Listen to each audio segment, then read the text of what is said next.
緊急速報。京都市の羅生門にてリストラされた若者が遺体損壊中の高齢女性を論破し着物を強奪する事件が発生。生きるための悪を正当化した容疑者は闇へ逃走。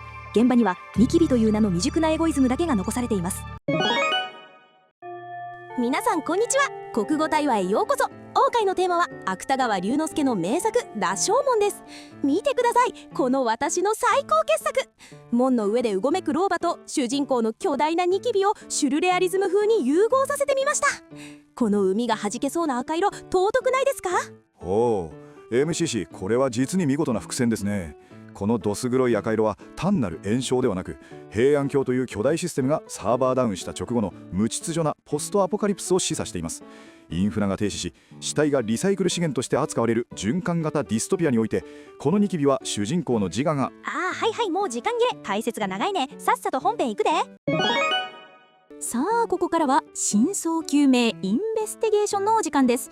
平安の都で起きた事件を徹底的に解剖しちゃいますよ。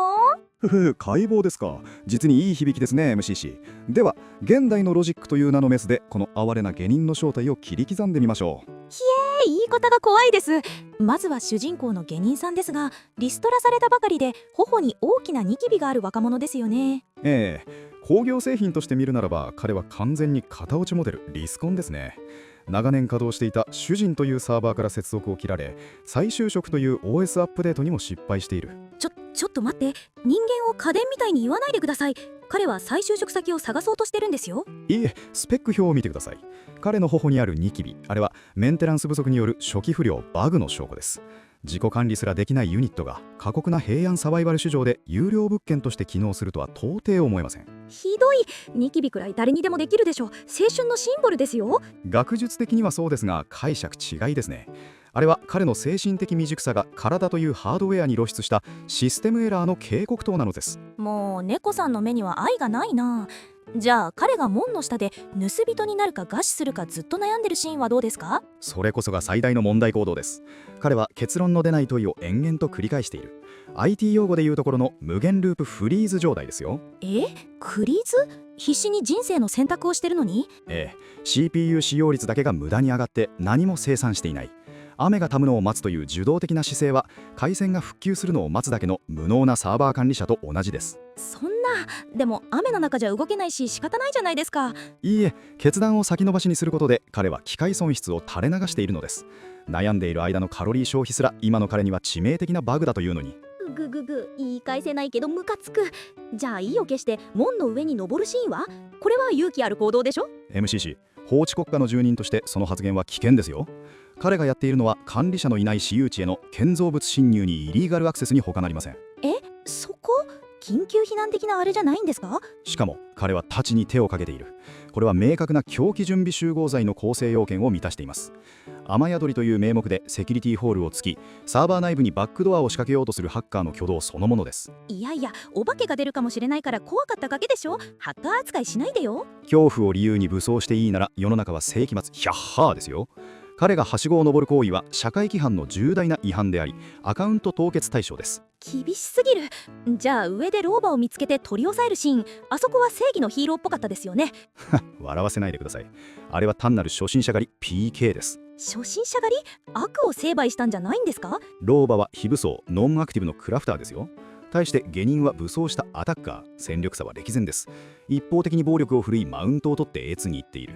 MMO なら掲示板でさらされるレベルの迷惑行為ですね。そう言われると急にかっこ悪く見えてきた。彼は悪に対する憎悪を語っていますが、実際は自分より弱い個体を見つけて DPS チェック、火力測定を行いストレス発散をしているに過ぎません。実に醜悪なプレイヤー心理です。でも最後老婆の話を聞いて着物を剥ぎ取って逃げましたよね。あれは生きるための決断だったはず。あれこそが最大の愚教です。金融的に見ればあれは最悪のタイミングでの敵対的買収 TOB であり、しかも取得した資産価値が低すぎる。資産価値？着物は売れるじゃないですか。古着市場セカンダリーマーケットは甘く見すぎです。刺繍のセミついたボロ着物など原価償却が終わった産業廃棄物ですよ。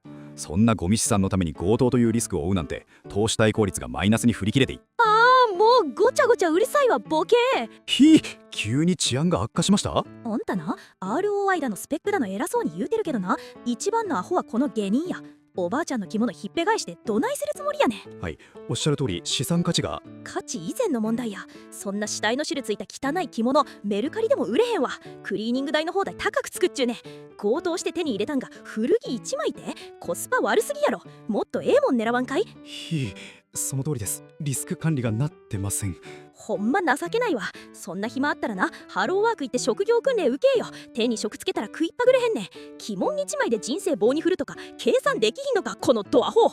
これが関西オカンのリアリティショックですか。すいません、取り乱しました。あまりにも計画性のない犯行だったもので。いえ、MCC の言う通り、彼は人生の損切りを完全に誤りましたね。ひどい話です。でもここからが本当の地獄です。次は禁断のバックルームへ参ります。はあ、おや MCC、 先ほどまでの関西弁の覇気はどうしました？まるで過疎サーバーのように静まり返っていますが。現実は待ってくれないんですね。物語の余韻に浸る間もなく、ネットの冷たい反応が私の心を DDoS 攻撃してくるんです。ふむ、確かに現代のネット掲示板における羅生門の評価は辛辣です。彼らは下人の葛藤をタイパ至上主義の観点から単なる時間の無駄と切り捨てていますから。タイパって人生の岐路に立ってる時に動画を倍速再生するみたいに生き急げって言うんですか？ええ、彼らに言わせれば雨宿りをしている時間は労働時間に過ぎません。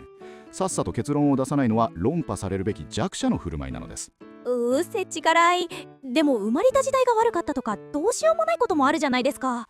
それを現代語では親ガチャあるいは時代ガチャの失敗と呼びます。努力不足ではなく初期パラメーターの運が悪かっただけ。これが現代の若者が到達した冷徹な設定のロアの解釈ですよ。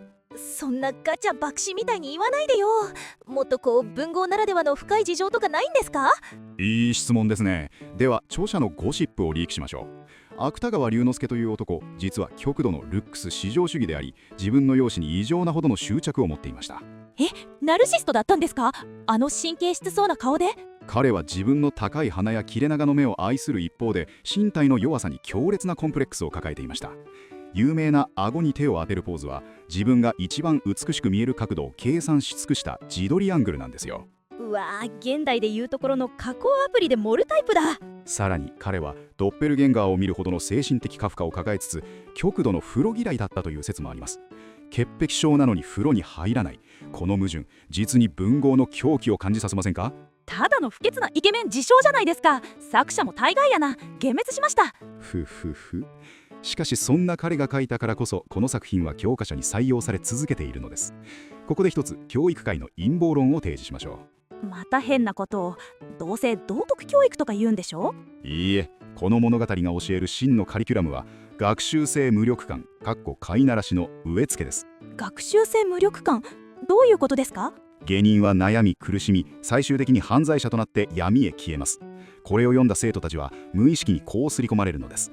システムに逆らってあがいても待っているのは破滅だけがとね。つまりおとなしく会社の歯車になれって脅してるってこと？ご名答。正義感や自我を持つことは生存に不利である。この絶望的な生存バイアスを教え込むにはこれ以上ない教材というわけですよ。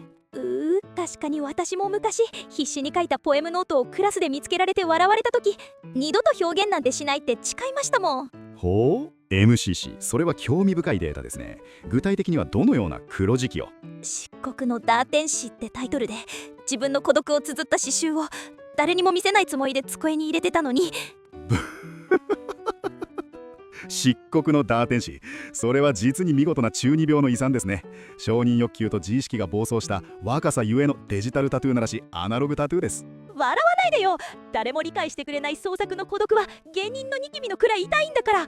失礼。ではそんな非効率な干渉をしてて現代的な最適化オプティマイゼーションを行いましょう。芸人の行動はあまりにも泥臭すぎます。急にビジネスの話？どうすればよかったんですか？強盗などというリスクを冒さずに老婆に対して敵対的買収 M&A を仕掛けるべきでした。買収っておばあちゃんを？ええ。彼女の持つ死体から紙を抜く技術と販売ルートを資本の力あるいは武力による脅しで官下に傘下に収めるのです。そして自分は手を蹴らさずに老婆に作業を続けさせマージンだけを抜く。うわー、最低だ。それ反社がやることじゃないですか。感情論は結構。これが現代の完全自動化されたスマートな生き方です。着物一枚を奪って逃げるなど経営センスが皆無ですよ。味気なさすぎるわ。もう人間じゃないよそれ。では最後にこの物語から導き出せる現代社会をサバイブするための究極のメソッドを伝授しましょそのどうせろくなもんじゃないんでしょ。う。その名も責任転嫁術、他人のせいです。下人は老婆の悪事を踏み台にして自分の悪事を正当化しました。